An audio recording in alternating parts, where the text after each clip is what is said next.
નફ્ફટ પાકિસ્તાનની અવળચંડાઈ પછી ભારતે પાકિસ્તાની નાગરિકોની હકાલપટ્ટી શરૂ કરી છે અને હવે આતંકિસ્તાનના નાગરિકોની હકાલપટ્ટીની સાથે સાથે ઘૂસણખોરો સામે પણ લાલ આંખ કરી છે। ગુજરાત પોલીસે સર્જિકલ સ્ટ્રાઇક કરી ગેરકાયદે ઘૂસણખોરી કરેલા નાગરિકોને સરેન્ડર કરવા 48 કલાકનું અલ્ટિમેટમ આપ્યું છે અને જો સામે નહીં આવે તો ઘરમાં ઘૂસીને ઢસડીને બહાર કઢાશે। એટલું જ નહીં, ગેરકાયદે નાગરિકોને આશરો આપનારાઓની પણ ખેર નહીં રહે। ઘૂસણખોરી પર સર્જિકલ સ્ટ્રાઇક, મહાનગરોમાં પોલીસનું ઓપરેશન, સરેન્ડર માટે 48 કલાકનું અલ્ટિમેટમ। પહલગામમાં થયેલા આતંકવાદી હુમલા બાદ ભારત સરકારે પાકિસ્તાનના તમામ નાગરિકોને દેશ છોડવાનો આદેશ કર્યો છે, જેના પગલે ગુજરાતમાંથી પણ પાકિસ્તાની નાગરિકોએ એક્ઝિટ લેવાનું શરૂ કરી દીધું છે। વિશેષ શાખાના એસીપી વી.આર. પટેલ કહી રહ્યા છે કે પહેલા મહિનામાં 20-25 લોકોની એક્ઝિટ હતી, જે હવે રોજની 10 આસપાસ થઈ છે। પહેલાં અમારા મહિનામાં 20-25ની એવરેજ હતી એક્ઝિટ લેવાની, અત્યારે તો ગઈકાલે 9 હતા, આજે અત્યાર સુધીમાં 12 થઈ ગયા છે, હજુ બી આવતા હશે। આ સાથે ગુજરાત પોલીસ ઘૂસણખોરો પર પણ સર્જિકલ સ્ટ્રાઇક કરી રહી છે।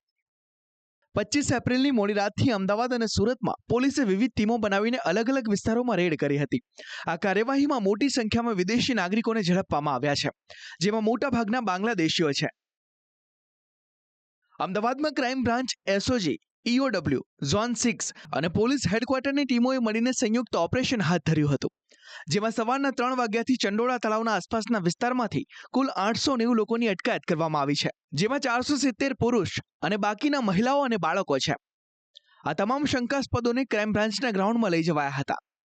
જમ્મુ કાશ્મીરમાં થયેલા આતંકી હુમલા બાદ જે પોલીસ વિભાગ છે તે ખૂબ સતર્ક જોવા મળી રહ્યું છે અને અમદાવાદની અંદર વિશેષ રીતે ખાસ કરીને જે ઘૂસણખોરો છે તેની સામે કડક કાર્યવાહી છે તે કરવામાં આવી છે। તમામના હવે આધાર પુરાવાઓ જે છે તે તપાસવામાં આવશે, કેટલા સમયથી અહીંયા રહેતા હતા અને કઈ રીતે તેઓ અહીંયા આવ્યા હતા અને તેમને ડિપોર્ટેશન માટેની જે પ્રોસેસ છે તે પણ હવે શરૂ કરવામાં આવશે અને આ જેટલા પણ જે ઘૂસણખોરો પકડાયા છે તે તમામ લોકો ક્યાંથી આવેલા છે, બાંગ્લાદેશથી છે કે અન્ય દેશથી બાંગ્લાદેશમાં આવીને તેઓ અહીંયા આવ્યા છે, તમામ બાબતને લઈને તપાસ કરવામાં આવશે।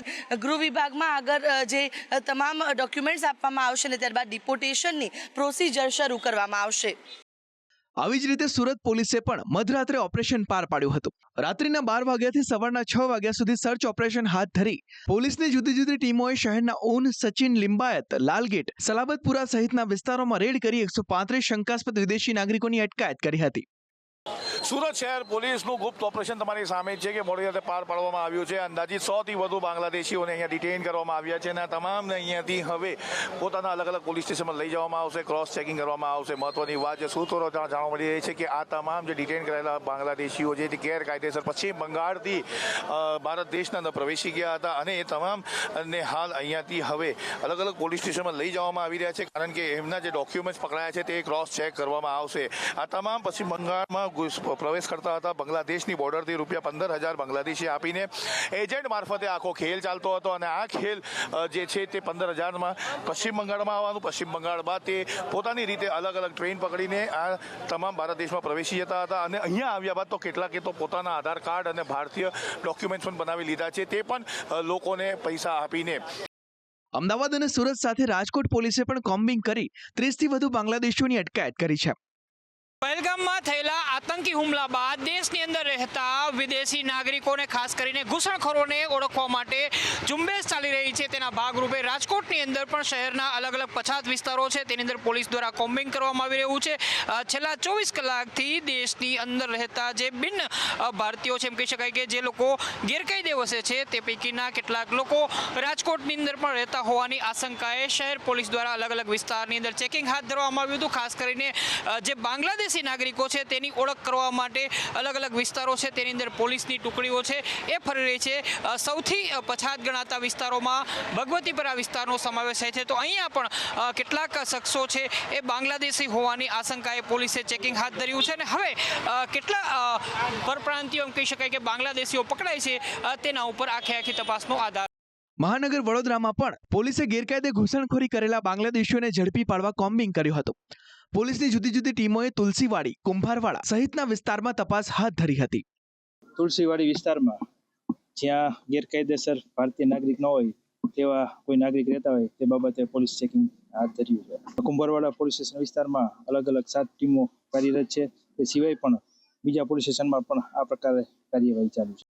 ઘૂસણખોરો પરના સર્જિકલ સ્ટ્રાઇક બાદ પોલીસ વડાએ નિવેદન આપ્યું છે કે ડિટેન કરેલા લોકોનું જોઈન્ટ ઇન્ટ્રોગેશન થશે, જે બાદ આઈડેન્ટિફાઈ થયેલા લોકોનું ડિપોર્ટેશન કરવામાં આવશે.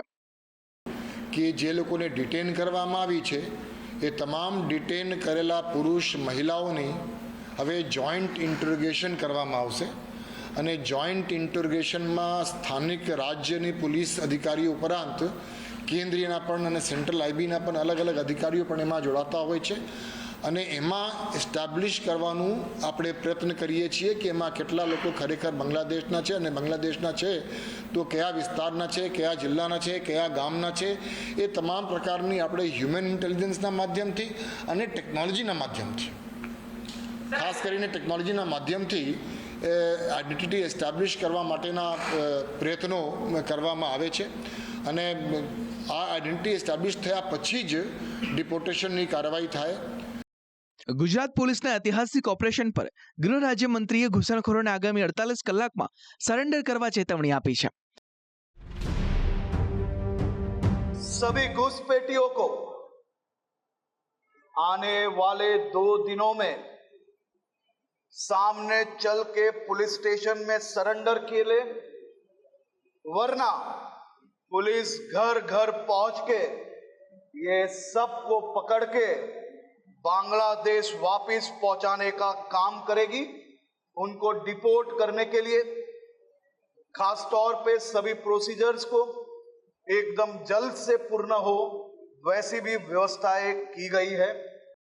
ઘૂસણખોરો સાથે ઘૂસણખોરોને શરણ આપનારાઓને પણ ગૃહ રાજ્યમંત્રીએ ચીમકી આપી છે.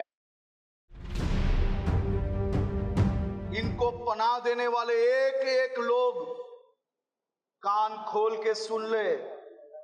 अगर एक भी घुसपैठियों को पनाह दी तो उनका भी हाल बहुत ही खराब किया जाएगा. આમ રાજ્યના 4 મહાનગરોમાં એકસાથે પોલીસે કોમ્બિંગ હાથ ધરી શંકાસ્પદ ઘૂસણખોરોની અટકાયત કરી છે. જો કે એકાએક આટલી મોટી સંખ્યામાં શંકાસ્પદની અટકાયત કરાતા કોંગ્રેસ સવાલ ઉઠાવી રહી છે કે અત્યાર સુધી શું ગુજરાત સરકાર ઊંઘતી હતી? જેના પર પલટવાર કરતા ભાજપના પ્રવક્તા યજ્ઞેશ દવે કહી રહ્યા છે કે બંગાળમાં તમારી ગઠબંધનની સરકાર છે. બાંગ્લાદેશી નાગરિકોને રહેઠાણના આશીર્વાદ કોણે આપ્યા? એમના ખોટા પુરાવા ઊભા થઈ ગયા, બનાવટી દસ્તાવેજો બની ગયા, તો તંત્રમાં ક્યાં સંત્રીને ક્યાં મંત્રીનો સીધા આશીર્વાદ છે? આ કઈ પ્રકારનો ભ્રષ્ટાચાર છે જે દેશને મુશ્કેલીમાં મૂકી શકે છે? પણ જે રીતે સરકાર સફાળી જાગીને અચાનક 2 દિવસથી ફેસ સેવિંગ એક્સરસાઇઝ કરીને અત્યારે દ્રશ્યો ઊભા કરી રહી છે. કોંગ્રેસના નેતાઓને કહેવાનું કે એ લોકો પાસેથી જે પુરાવા જે મળ્યા છે એ પુરાવાની અંદર મોટાભાગના લોકો પાસે બંગાળના આધાર કાર્ડ છે.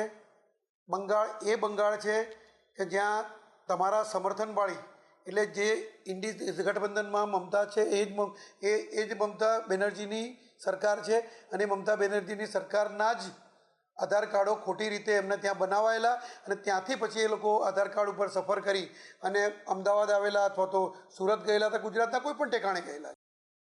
જો કે આવા સંવેદનશીલ મુદ્દા પર રાજકારણ ન થવું જોઈએ. જો ખરેખર આટલી મોટી સંખ્યામાં શંકાસ્પદ બાંગ્લાદેશી ઘૂસણખોરો ગુજરાતમાંથી ઝડપાયા છે તો આ ખૂબ ગંભીર બાબત છે. હાલ તો ગુજરાત પોલીસે આવા ઘૂસણખોરો સામે લાલ આંખ કરી છે.